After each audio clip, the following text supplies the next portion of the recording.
I caught my husband cheating after discovering he drained $80,000 from our accounts while pretending his mother was dying to hide the affair. This all started back in March, when my husband, Peter, a 39-year-old man, began acting strangely about our finances. We've been married for 7 years, and we always had a system where we both contributed to our joint account for bills and savings, while maintaining personal accounts for our own spending. I first noticed something was off when I went to transfer money for our annual vacation fund, and saw the balance was much lower than it should have been, approximately $12,000 lower. When I asked Peter about it, he became defensive and said he'd been sending money to his mother, Janice, a 68-year-old woman, because she needed medical treatments not covered by insurance. Janice lives about 3 hours away, and while we're not very close, we've always gotten along fine. She has had health issues over the years, so his explanation seemed plausible. I suggested visiting her, but he immediately shut that down, saying she was embarrassed about her condition and didn't want visitors. Over the next few months, more money kept disappearing. Every time I brought it up, Peter would get upset and talk about how his mother's treatment wasn't working, and they needed to try something else. He'd say things like, "Do you want my mother to die?" Whenever I questioned the amounts, I felt like a complete jerk for even asking, so I backed off.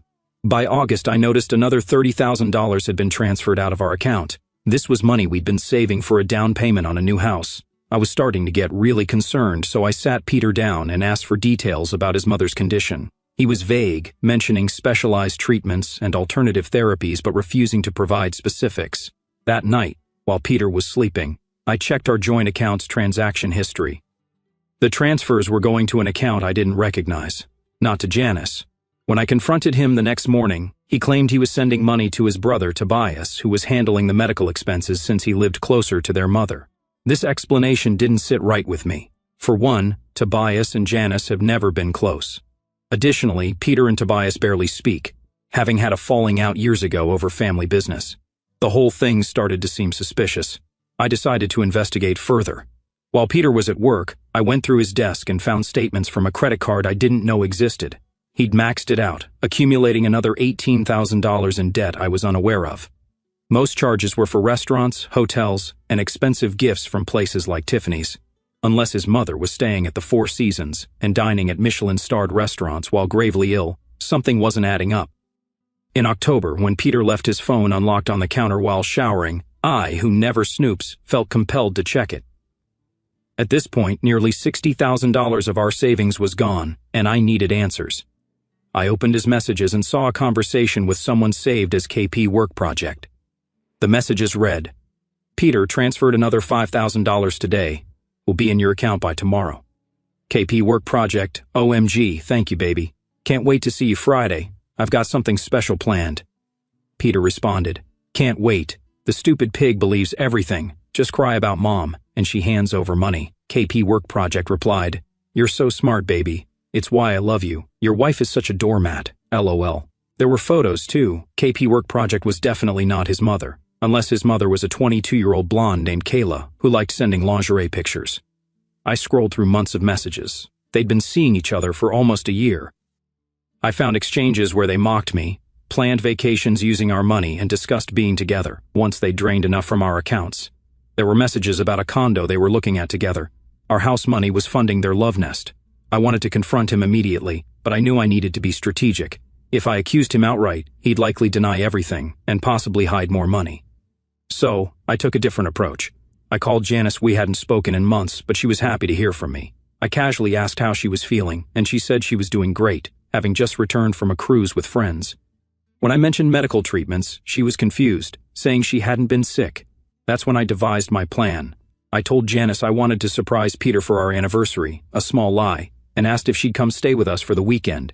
She agreed immediately, excited to see us. For the next week, I acted normal around Peter. He made 2 more transfers to his mom, totaling another $3,000. Each time, he'd tell me a sad story about how the treatments weren't working, and they needed to try something more aggressive. I nodded and said we'd do whatever it took to help Janice. Last Friday, I took the day off work but pretended to go in as usual. Instead, I picked up Janice from the train station and brought her home. Peter wasn't expecting either of us until evening. We sat in the kitchen, and I told Janice everything: the missing money, the girlfriend, and the lies about her health. She was livid. I've never seen a 68-year-old woman so ready to confront someone. We decided to wait and face Peter together when he got home. Around 4 p.m., I heard his car in the driveway. He came in calling my name, surprised I was home early. Then he walked into the kitchen and saw his mother, healthy as ever, with a stack of bank statements in front of her. I've never seen someone go so pale so quickly. He grabbed the wall to steady himself. Before he could speak, I sweetly asked how his mother's treatments were going and whether the last $3,000 transfer was enough. Janice stood up and demanded to know what medical treatments he was talking about, as she hadn't seen a doctor in months except for a routine checkup, which was fine. The look on his face was almost worth the $60,000 he'd stolen. Janice grabbed the statements and went through them item by item. Four Seasons Hotel, Tiffany's. Who are these for, Peter? Certainly not for your dying mother. Peter finally broke. He admitted everything, the girlfriend, the money, all of it. He tried to claim it was a mistake, that he'd gotten caught up with Kayla but really loved me. Janice wasn't having it. She told him he was no son of hers, that his father would be ashamed, and that she was removing him from her will immediately. I calmly told Peter he needed to leave. He begged and pleaded, but I'd already packed a bag for him and called Tobias, who confirmed Peter hadn't sent him money for their mother. Tobias hadn't spoken to Peter in over a year. Peter left that night. I changed the locks the next morning and transferred the remaining money in our joint account to my personal account. I also froze our credit cards and contacted a divorce attorney. That was 3 days ago. Since then, Peter has texted me from Tobias's couch, where he's staying. His messages range from apologetic to angry to desperate. He claims Kayla dumped him when she realized the money had stopped. I haven't responded, following my attorney's advice to document everything but not engage. I've been staying with my sister Luna while figuring out next steps. I keep thinking about the months I believed him, feeling guilty for questioning the money, thinking I was helping save his mother's life, while he and Kayla laughed at my gullibility. I still don't know what to do about the money. My lawyer says we might recover some, but it'll be a long process. I'm meeting Janice again tomorrow. She wants to help me hold Peter accountable in the divorce. Peter's family, except Janice, is blowing up my phone, saying I should hear him out, that he deserves a chance to explain. Should I even bother?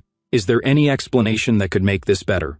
How do I move forward knowing the person I trusted most thought of me as a stupid pig he could manipulate so easily? Update. Thank you all for the overwhelming support.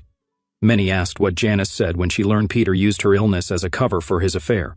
Her words would make a sailor blush.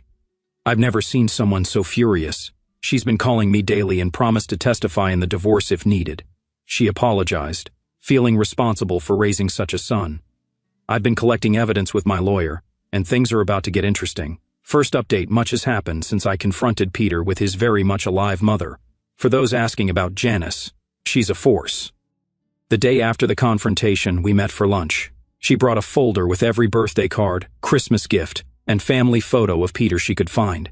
She shared stories about his childhood, then ripped them in half, saying no son of hers would treat anyone this way, especially his wife. Janice called Peter's father, Ralph, with whom she remains friendly despite their divorce. On speakerphone in the restaurant, she told him everything.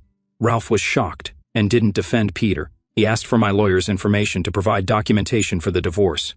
Then Janice revealed Peter had asked Ralph for money months ago, claiming it was for her medical bills. Ralph sent $15,000 I didn't know about, adding to the $60,000 Peter took from us. The total keeps growing. While at lunch, Peter called Janice repeatedly. She answered on speakerphone, and he launched into a rehearsed apology about his terrible mistake and wanting to make things right. Janice cut him off, saying she'd changed her will, removing him entirely. She said, "I may not be sick now, but knowing what you've done makes me sick to my stomach. Don't contact me until you've returned every penny to your wife." After lunch, I returned to Luna's, where I found Peter in the driveway. He'd figured out I was staying there. He tried to block my path, begging for 5 minutes to explain. I refused, calling Luna from the car. She came out and threatened to call the police if he didn't leave. He shouted that I was overreacting and destroying our marriage over one mistake. Stealing $60,000 and having a year-long affair is apparently just one mistake to Peter. The next day, I met with my divorce attorney, Lisa, who advised filing an emergency financial restraining order to prevent Peter from hiding more assets. We found he'd been draining our accounts longer than I realized. Small amounts at first, then larger sums. Lisa estimated the total closer to $85,000, including credit card debt and hidden transactions.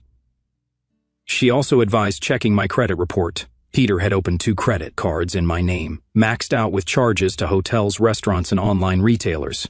Lisa helped me report the fraud and freeze my credit.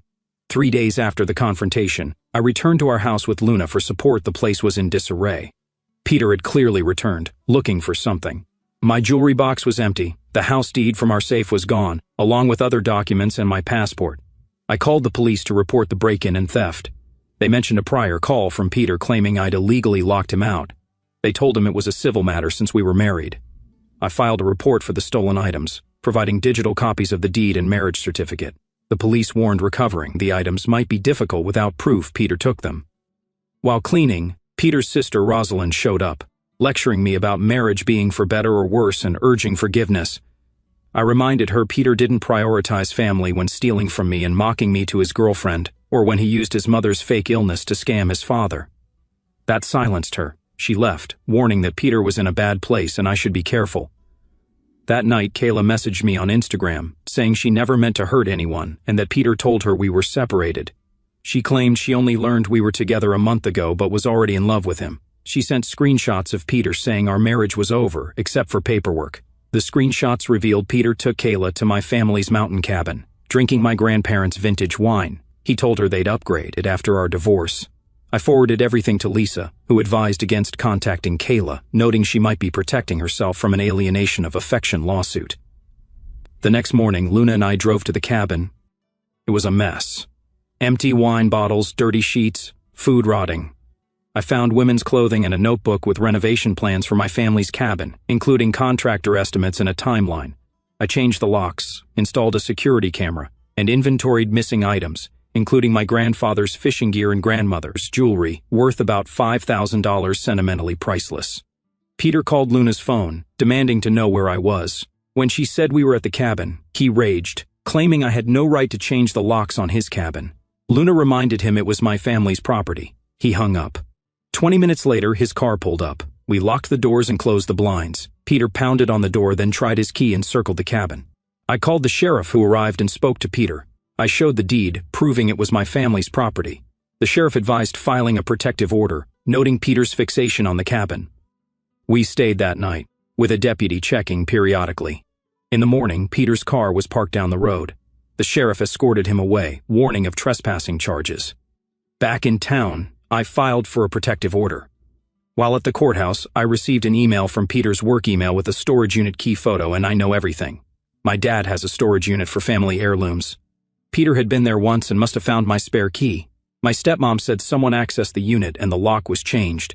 At the facility, security footage showed Peter taking boxes, including family photo albums, my late mother's jewelry, and documents like the cabin deed.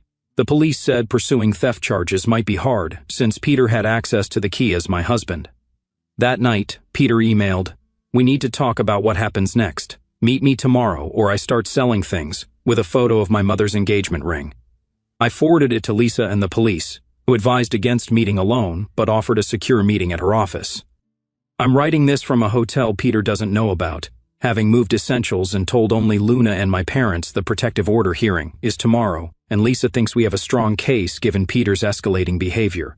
I can't believe my life imploded so quickly.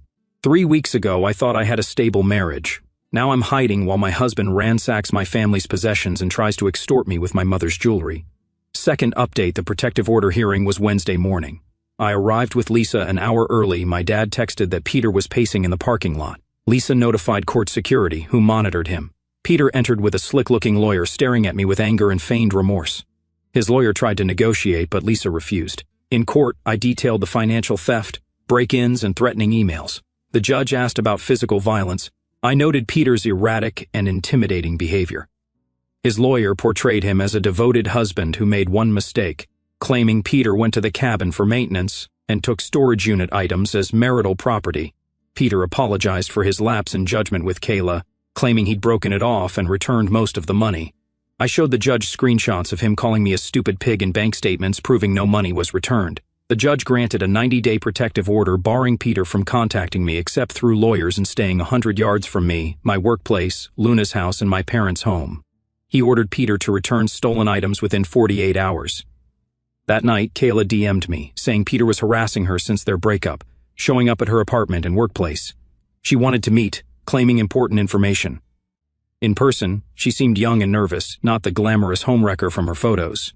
She apologized, reiterating Peter told her we were separated, She continued the relationship after learning the truth because Peter convinced her I was the obstacle. He took out loans in our names using fake emails, totaling $42,000. He also put a deposit on a condo for Kayla's birthday using our savings. Kayla said Peter became controlling, pressuring her for loans after I cut off his access. When she refused, he threatened to tell her conservative parents about their relationship. I thanked her and forwarded everything to Lisa, who began investigating the loans. The next day, my dad said some storage unit items were returned on his porch, but not my mother's ring. 2 days after the protective order, I returned to our house with a police escort. It was worse. Empty food containers, clothes strewn about, alcohol smell. The officer said they couldn't prevent Peter's entry since his name was on the deed. I noticed our wedding photo frame was crooked, revealing a patched hole where our wall safe had been. Peter had removed it. The officer documented it as possible financial misconduct, but noted it wasn't a crime since Peter co-owned the house that evening. Tobias called, apologizing. Peter, drunk, had ranted about me ruining everything and making sure I got nothing in the divorce. Tobias grew concerned when Peter mentioned insurance policies and leverage. Initially believing Peter's story of a brief fling, Tobias asked him to leave after seeing his behavior. Peter had met with unfamiliar business associates, claiming they were protecting his assets from me. On Friday, Lisa said the court expedited financial discovery due to fraud evidence, freezing Peter's accounts. His lawyer requested a settlement meeting, a reversal from their prior stance. Lisa suspected they realized Peter's weak position. The meeting was Monday at Lisa's office. Over the weekend, Janice texted that Rosalind said Peter was agitated, talking about leaving town. I forwarded this to Lisa. Monday, at Lisa's office, Peter's lawyer arrived without him. 30 minutes in, police called about my apartment. Furniture slashed, walls damaged, oil poured everywhere, "Stupid pig" written on the wall. Lisa requested an emergency hearing for the protective order violation. The police advised finding a safer place, as the apartment was uninhabitable. I'm in a new hotel under a different name. The police haven't found Peter, and I'm terrified. Lisa is pushing for an expedited divorce, but the process is slow. I may never recover the money or heirlooms. My life and future are dismantled by the person I trusted most, for a fling that ended when the money stopped. Last update: it's been almost 2 months since my last update. After the apartment destruction, police issued a statewide alert for Peter. For a week, there was no sign of him. I stayed in my secure hotel, barely sleeping. On Friday, Detective Robson called. Peter's car was abandoned 40 miles away, with his wallet and phone inside. They treated it as a missing person case. I had no idea where he'd gone. The Peter I knew wouldn't vanish, but he also wouldn't steal or destroy our home. 2 days later, Rosalind called, hysterical. Peter showed up at her house, disheveled, asking for a shower and money, claiming he'd pay her back double. When she mentioned the police, he got angry and left. I informed Detective Robson, who set up surveillance at Rosalind's. Lisa froze more of Peter's assets, including an unknown investment account. 3 days later, a text from a burner phone said, "We need to talk. Meet me at the park by the lake, 2 p.m. Come alone or I disappear for good." Police confirmed it was likely Peter and advised against going, but offered to monitor a meeting. I agreed, wanting this to end. At the park, Peter sat beside me, ranting about everyone turning against him over one mistake. He demanded $20,000 to start over, dismissing the thefts as minor. When he grabbed my arm, I refused to go with him. 2 plainclothes officers arrested him for violating the protective order. His backpack had my hotel's address, bank statements, and my mother's ring. At the bail hearing, the prosecutor presented evidence of Peter's violations and threats. His attorney claimed an emotional crisis. The judge denied bail, citing risk. The divorce was granted on grounds of fraud and adultery, awarding me the house and cabin, ordering Peter to repay the stolen money and legal fees. Criminal charges would be handled separately. Lisa warned recovering the money would be tough, as Peter spent most of it and lost his job. A week later, Ralph met me, feeling responsible for not seeing Peter's dishonesty. He gave me a $25,000 check to help me recover, which I accepted to repair the cabin.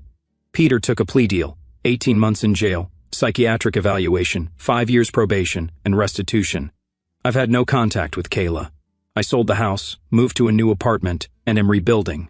The money is gone, but I'm grateful for your support. It's been 6 months since the nightmare ended, and I've had a lot of time to reflect on everything that happened. As I sit here in my new apartment, surrounded by boxes I've only half unpacked, I feel a whirlwind of emotions that I need to get out. Maybe sharing this will help me process it all, or perhaps it'll help someone else going through something similar. Either way, here goes. My raw, unfiltered feelings about the betrayal, the loss, and the slow path to healing. First off, the anger.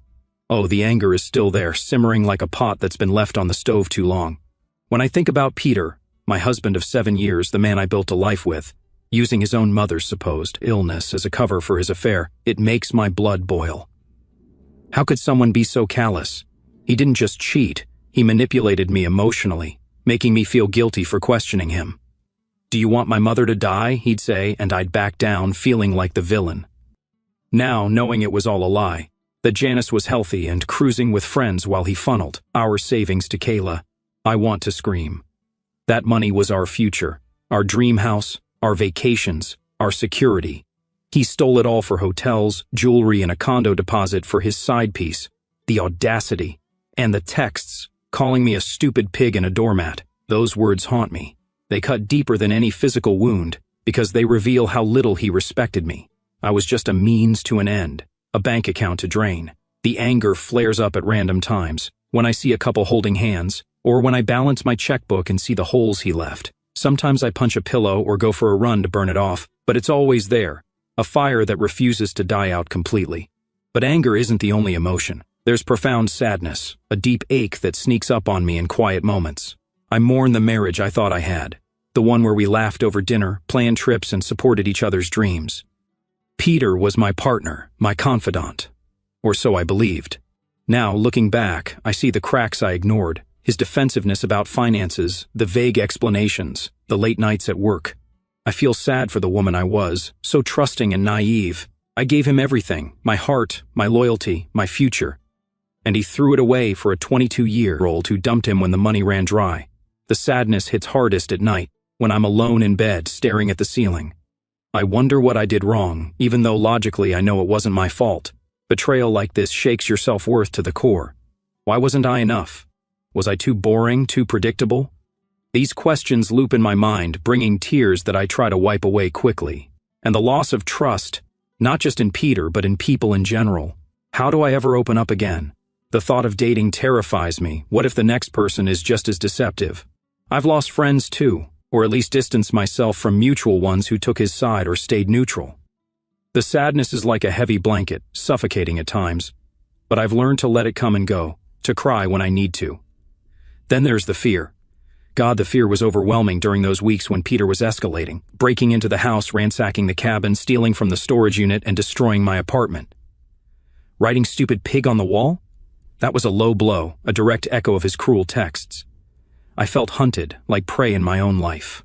Hiding in hotels, constantly looking over my shoulder, jumping at every noise. It was exhausting. Even now, with him in jail, the fear lingers. What if he gets out early? What if he finds me? I've changed my routines, installed better security, and even started therapy to deal with the PTSD-like symptoms.